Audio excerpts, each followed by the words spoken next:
To edit or not to edit your podcast audio? That is the question on this episode of Podcastification.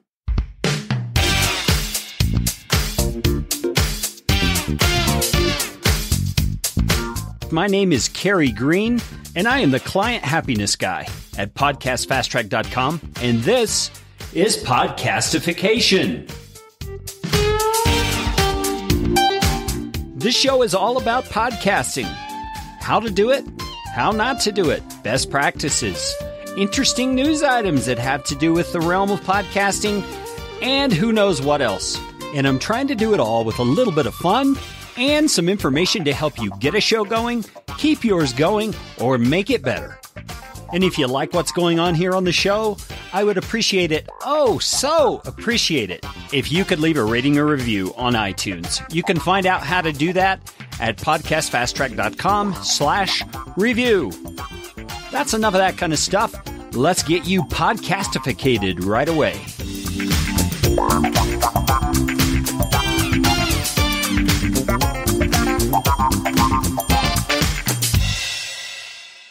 You know, as a podcast producer and guy who runs a company who produces podcasts for a living, I get this question all the time. How much editing should I do? Well, I think it starts out with editing philosophies.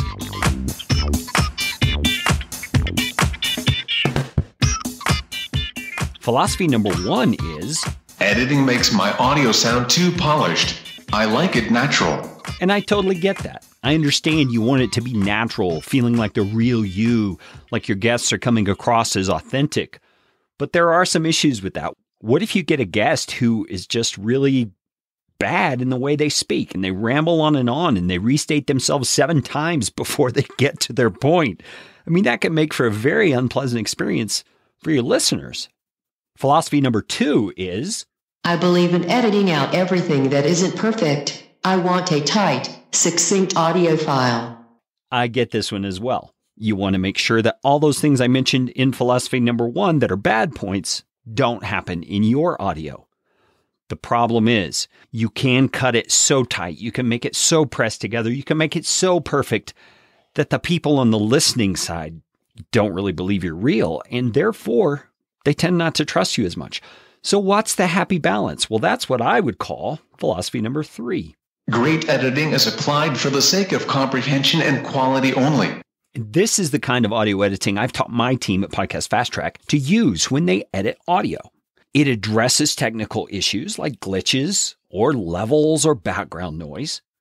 It also addresses speaker issues like someone who restates themselves 7 times, like someone who has filler words that are like habitual quirks that they say all the time. It helps you to make it still a very real feeling conversation, but one that's more enjoyable to listen to, one that you comprehend more easily, and one that has all the technical issues like leveling and balancing and background noise taken care of, so it doesn't either hurt your ears or cause you to strain because you can't hear what's being said.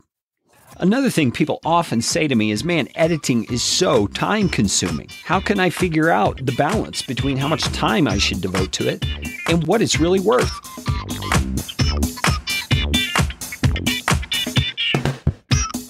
Well, yep, there's no question. The kind of editing that we're talking about does require time. And depending on how skilled you are at editing, there's potentially lots of time that could be invested in your audio editing. On top of that, you've got to know how to use your audio editing software effectively for the kinds of things that you're doing, whether it's compression or leveling or noise reduction or whatever.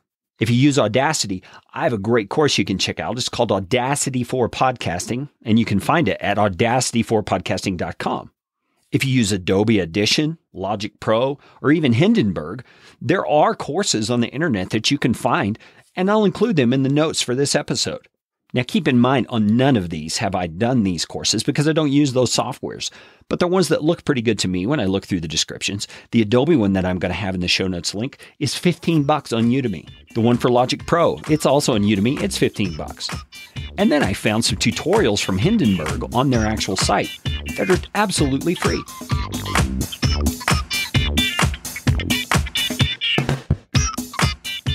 Well, should I do my editing myself? Or should I hire someone? That's a very valid question. But as with anything in life, it comes down to weighing the costs, both in time and in money. What is it worth to you to get the outcome that you're seeking? Here's a quick formula that I often advise people to use.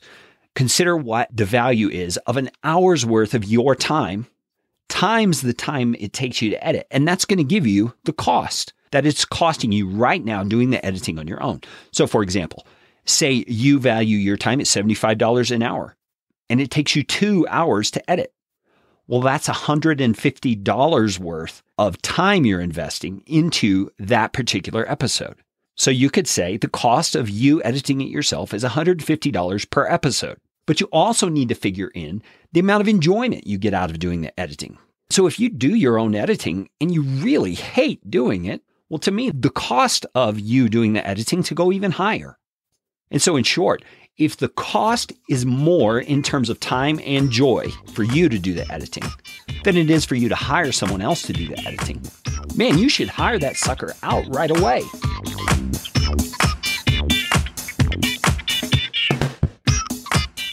What can I expect to pay? It's hard to say what you're going to expect to pay for a handful of reasons. Number one, every company or freelancer is going to have their own rates. Plus, those rates are going to vary depending on the length of the audio you provide, the degree of editing that you want, and many other things. I can speak for my team. For Podcast Fast Track, we average, and keep in mind this is an average, about $75 per episode that it would cost us to edit your audio. Now, that's for up to an hour of time for the raw audio file, but don't quote me on that, because if your episodes are shorter or require less editing, it's going to cost you less. If your episodes are longer and require more editing, it's going to cost you more. And if you want an NPR style show, with all the music and sound effects and background stuff, we should talk, because that's going to be a little more, and it's going to need a lot more communication to make that happen.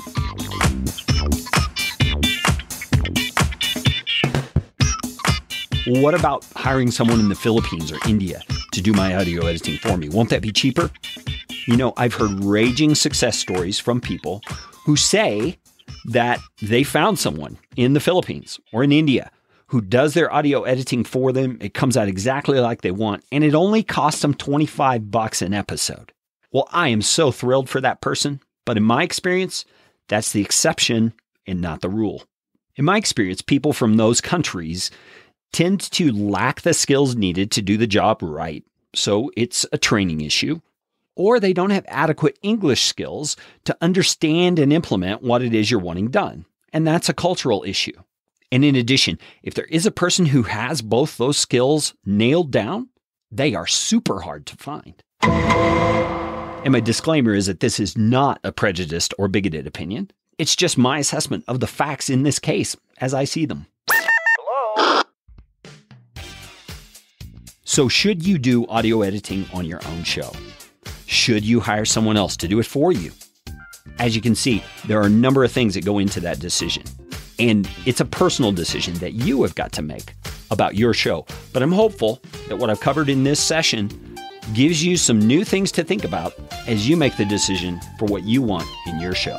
So I wish you the best and hope that your show is a raging success. Now go out and make it a podcastificating day.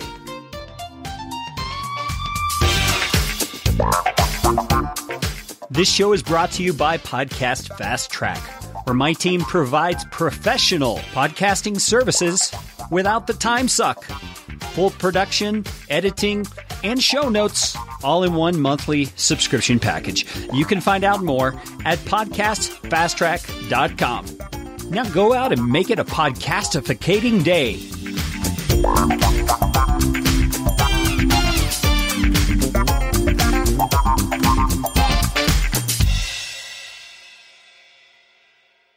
Audio editing and show notes by podcastfasttrack.com.